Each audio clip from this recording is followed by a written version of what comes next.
that you hate Indonesian so much. Yeah. Atau you hate Jakarta so much. Yeah. But then you explain it in this book. Yeah. Anda jelaskan itu di buku ini. Yeah. Dan emosi apa di balik itu yang adalah, kalau bahasa kerennya sekarang, inner child wound, yang tidak pernah saya bisa kemukakan selama ini kemana-mana, tapi harus menunggu sekian lama, akhirnya saya dapat wisdom untuk menulis itu. Iya, jadi ada miskonsepsi bahwa istriku ini nggak suka atau membenci Jakarta atau membenci Indonesia bahkan.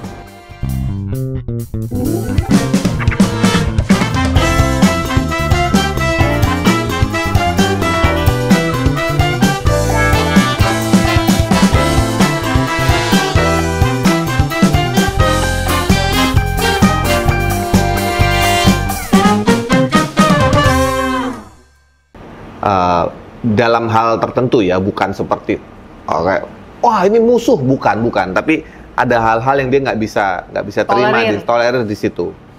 Ternyata ada hal yang nanti tolong dijawab, tapi jangan terlalu lengkap biar orang baca bukunya. Itu bisa dijelaskan di sini di bab Jakarta Oh Jakarta ya. Ya. Salah satunya. Ya. Bagaimana she handles the cruelness of big city. Bagaimana dia mau menjelaskan bahwa it's not merely the Jakarta itself, it's the fight between this and this gitu. Itu yang Ibu Sofi. It's the battle that happens every day. Hanya untuk survive di ruang dan waktu tersebut, kebetulan namanya Jakarta. When you just put it that way, saya langsung bisa membayangkan, banyak orang langsung bisa ngerti. It's the battle of everyday ongoing battle, always for just doing one simple thing. Saya nggak harus jelaskan. Misalkan kalau dulu kami mau antar anak sekolah yang jaraknya nggak sampai 2 kilo, itu perlu 1,5 jam just to get out of Senayan misalkan. Itu battle. Dan ketika saya sebagai bapak mungkin bisa menerima, Sofi sebagai ibu ada nggak terimanya tuh, masa sih harus begini gitu. Nah kayak hal itu ditulis di sini ya. Ditulis itu disinggung sedikit, tapi yang ini lebih mengorek, kenapa sih kok bisa responnya begitu amat? Kalau orang tidak mau mengerti, akan berpikir, lebay. Ini lebay, lo udah lebay gitu. Tapi ketika kamu mau duduk aja sebentar, sempatkanlah waktu membaca 1-2 paragraf dari bab itu, aku yakin you will relate, you will understand apa itu battle tuh Indonesianya pertempuran, peperangan ya. Pertempuran sih. Kalau peperangan kan perang besar. Kalau pertempuran tuh antara ini sama ini bertempur. Tempur itu bisa terjadi tiap hari. Perang itu kan sekali selesai atau nggak selesai tapi pasti ada cease war dulu dong. Gencatan senjata sekian lama, istirahat dulu. Besok perang lagi kita kan gitu. Kalau pertempuran, it's the battle itself. Tiap hari. Pada saat terjadinya itu ya. Kita di dalamnya gitu. Ini ada bab ini Jakarta Oh Jakarta ini yang kemudian ditulis lagi, ada bab lagi Jakarta Today. Ditulis pada 2015. Ini bab baru atau bab lama? Bab lama, tapi kembali yang saya bilang tadi dengan emosi rasa yang baru. Oh, banyak tambahan pemikiran di sini. Bahkan coretan. Ada beberapa paragraf yang ini apa sih kok ngomong begini? Intinya buku ini kan adalah menulis dengan tidak ada sengat lagi gitu. Tidak perlu sengit. Gitu. Ini masih sekitaran itu ya. Ada satu, ini bisa jadi quote Anda kalau Anda sedang melewati ini. And it's so touching ya. Healing itu sejatinya sebuah proses, bukan sebuah destinasi. Bisa dijelaskan sedikit. Wah, saya lagi jadi kick Andy nih. Healing itu sejatinya sebuah proses, bukan destinasi. Ini menarik ini. Kan namanya healing ya. Present continuous tense ya. Bener nggak? Anda kan yang sekolah guru bahasa Inggris. Betul, tapi aku lupa semua. Katanya pernah ngajar dulu di SMA mana. Yang saya ajar yang lain. Present continuous tense. Bener ya. Jadi ing. Terjadi setiap saat. Healing. Iya. Kata bendanya heal. Heal. Kata dasar. kata dasarnya heal, kata bendanya healed mungkin ya. Iya. Health lah ya. Mungkin ya. Mungkin ya, maaf ya kalau ada guru bahasa Inggris di sini. S1-nya saya agak kurang manis.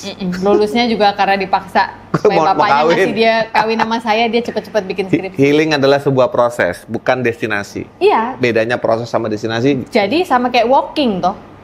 Kamu mau walking kemana ini tujuannya? Jadi healing every day menuju ke titik-titik atau milestone yang lebih mendekatkan kita kepada pemulihan gitu. Apakah akan terjadi selama waktu kita hidup di muka bumi ini? Saya percaya tidak. Karena bila itu sudah terjadi, kalau kata-kata bahasa Inggrisnya yang keren itu adalah you have arrived, I have arrived. Satupun manusia di dunia ini belum ada yang arrive. Kalau udah arrive artinya udah udah selesai. Jadi artinya itu pencapaian sebuah kata healing itu akan terus berlangsung maksudnya? Akan terus berlangsung. Jadi ibaratnya kita punya luka. Hey guys, buku ketigaku sudah terbit. Hati yang gembira adalah obat. Si paling overthinking. Kamu sudah bisa mendapatkannya di toko-toko buku online favorit kamu. Saya tulis daftarnya di sini ya. Ayo segera dapatkan, segera dibaca, dan stop overthinking, start overcoming. Maksudnya? Akan terus berlangsung. Jadi ibaratnya kita punya luka, lalu dibalut, baik. Lalu kita berpikir bahwa itu sudah pulih gitu ya, sudah sembuh. Belum. Nanti di suatu saat dia akan memunculkan diri lagi. Kemarin kamu tidak merasakan aku dengan tuntas. Rasakan lagi sekarang. Rasakan, oh iya ternyata luka sebelah sini kurang kering. Keringin lagi, kasih obat. Udah kering, jalan lagi, hidup beberapa lama, entah bulan, entah tahun. Rasakan kembali, oh iya lukanya sekarang waktunya mengopekkan diri. Setelah itu, oh sudah terkopek, tapi dia menyisakan parut. Parut luka kan juga lama-lama bisa menipis dan hilang toh. Nah, untuk totally hilang sih menurut saya. Artinya selama kita hidup. Selama kita hidup, healing is a process, begitu ya? Betul. Tapi kan manusia begitu gemar untuk mengatakan healing, tapi dalam pikirannya merasa bahwa semua harus hilang, seluka-luka sampai parutnya. Padahal Tuhan mengizinkan itu tetap berada pada kita supaya kita tetap bisa mengingat dan berpegang pada kebaikannya. Bahwasannya, if anything like this happens again to you of the same nature, kalau Tuhan yang di masa lalumu bisa membantu, kenapa yang sekarang lo nggak bisa minta juga ke dia, tolong dong, udah nggak bisa nih, udah nyerah gitu. Banyak sekali menyinggung tentang Sang Pencipta, Tuhan yang Maha Kasih di sini. Ya. Apa yang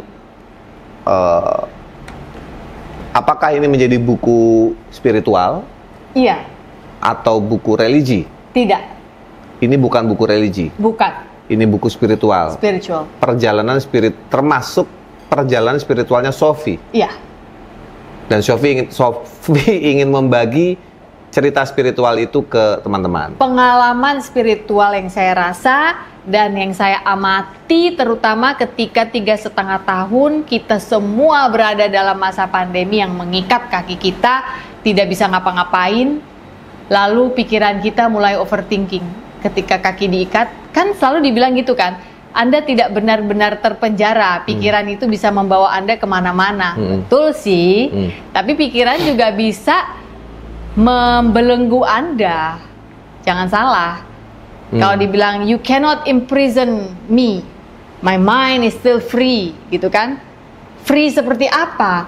Free kalau dia berbentuk infinity pool, jadinya overthinking, nggak free juga.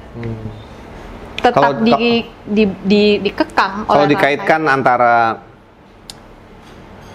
ke-overthinkingan ini dengan Jakarta, apa kira-kira contoh yang paling bisa dibagi nih ke dengan teman-teman? Jakarta? Iya, khususnya dengan Jakarta. Kita tadi kan masih bicara battle-mu yang terjadi ketika kita tinggal di Jakarta. Dan ini, sementara buku ini ceritanya si paling overthinking. Nah, kira-kira hubungannya apa nih? Bisa.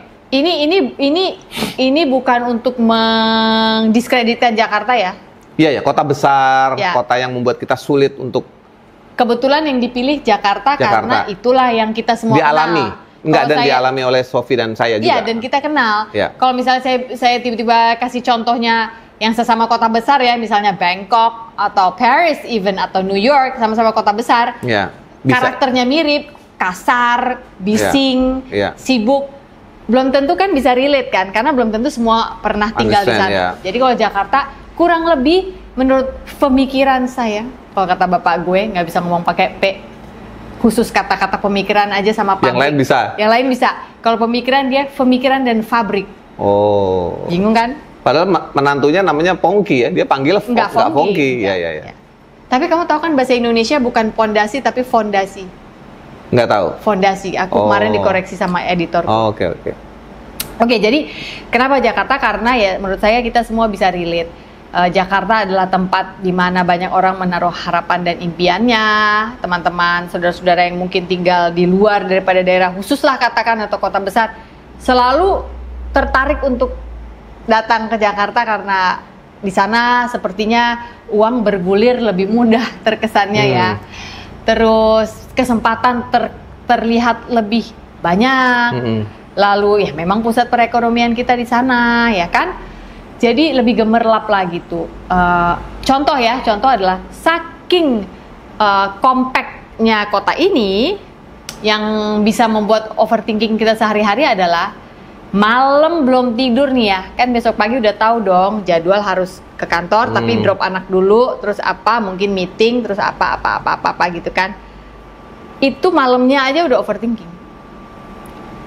Menurut saya loh, saking infrastruktur kota ini harus sudah, membuat berpikir. Ya, nggak berarti kita nggak harus mikir jadi orang. Tapi kan, ini mikirnya lebih jauh. Ini kita alami aja. Ya. Ini mikirnya lebih jauh. Misalnya suami istri, besok kamu yang nganterin ya.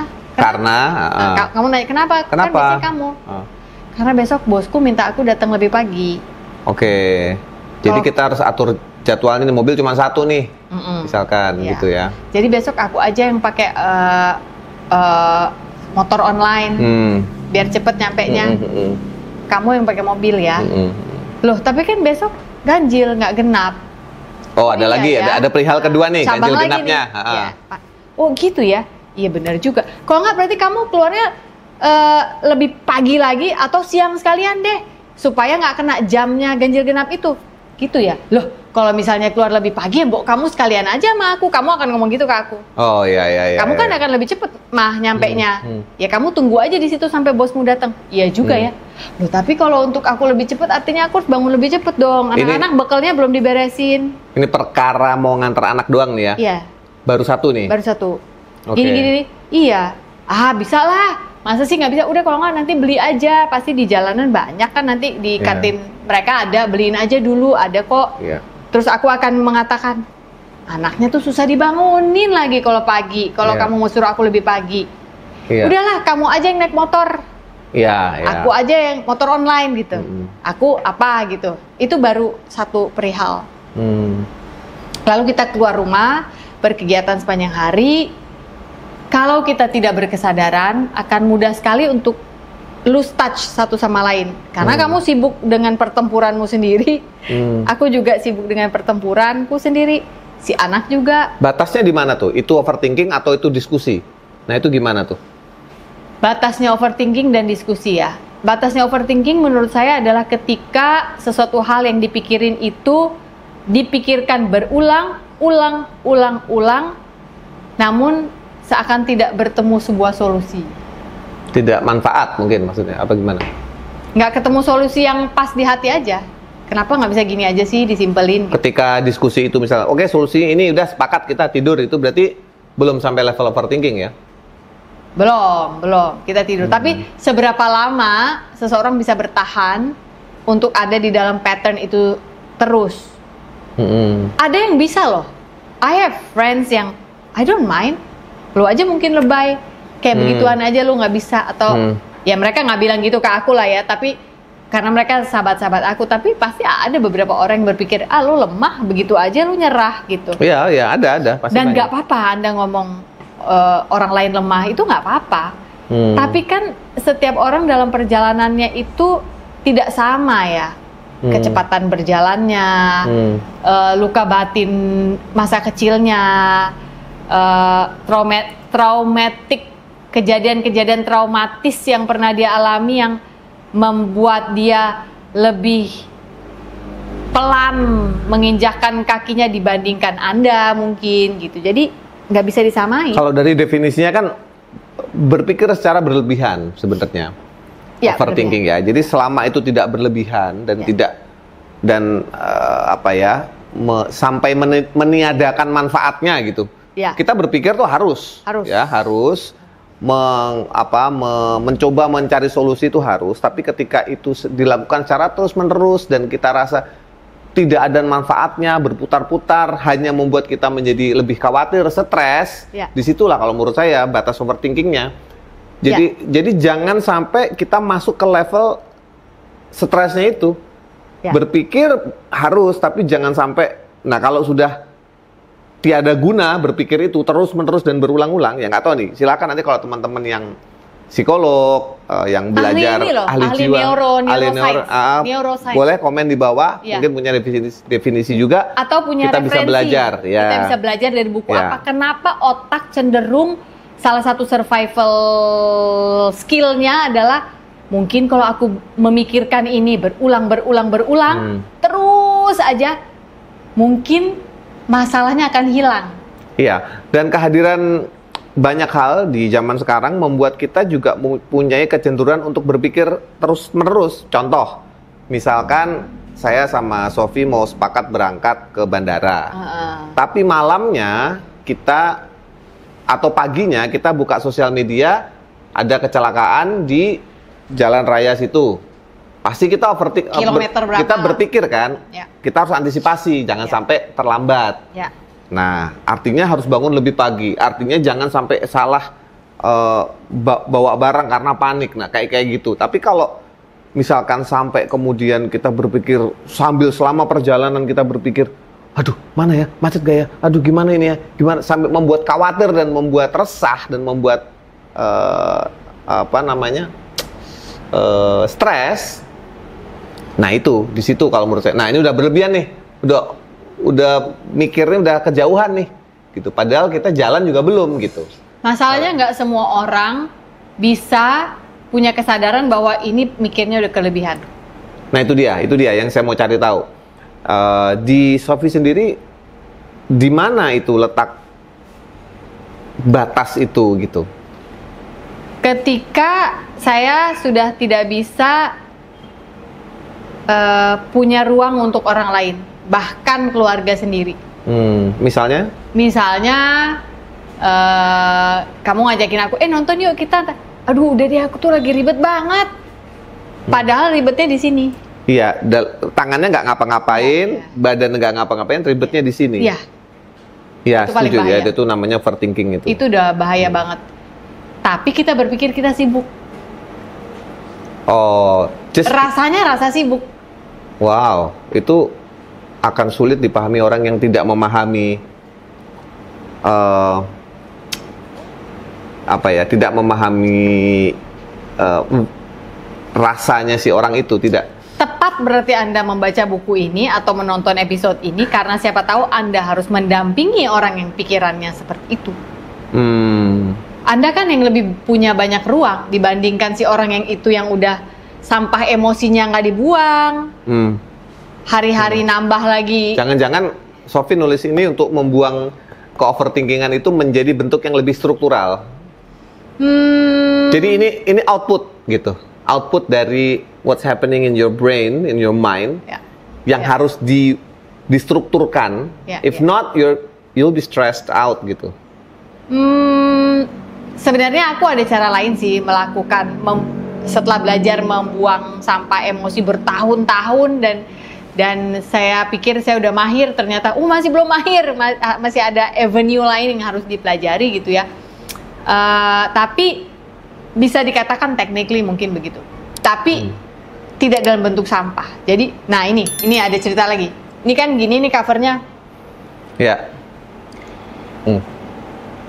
Si orang ini overthinking diwakili dengan bunga-bunga ini.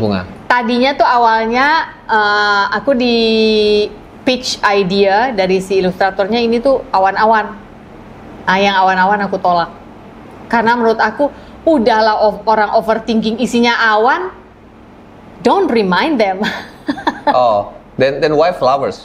Flowers kan lebih menyenangkan, harum. Oh, kecantikannya, Iya, keindahannya, kecantik, iya. sesuatu yang orang pengen pajang justru. Iya, nah jadi why not ini aja supaya jangan belum angkat pegang buku udah, aduh berat banget sih nggak mau deh baca ini gitu. Enggak, sebenarnya ini bunga-bunga kehidupan, cuma harus belajar aja buang sampah emosinya.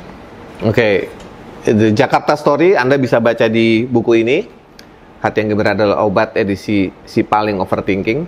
Kita mundur lagi sedikit. Dan nggak harus Jakarta ya. What is your Jakarta? Iya, Jakarta adalah tokoh ya. Ya, di sini sebagai tokoh dia. Sebagai ya, tokoh. Ya. Kita mundur sedikit ke era Sophie di Bandung. Oke. What can you tell about Bandung? Ya. Jadi Bandung ini di sini juga tokoh ya. Tokoh ya. Karena what is your Bandung?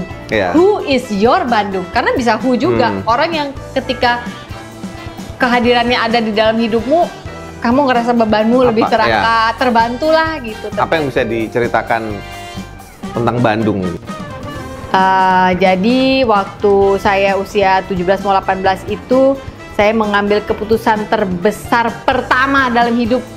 Di episode Bandung itu memang harus saya tanya, karena di sini juga you can see from her face kalau dia cerita Bandung tuh langsung begitu ya.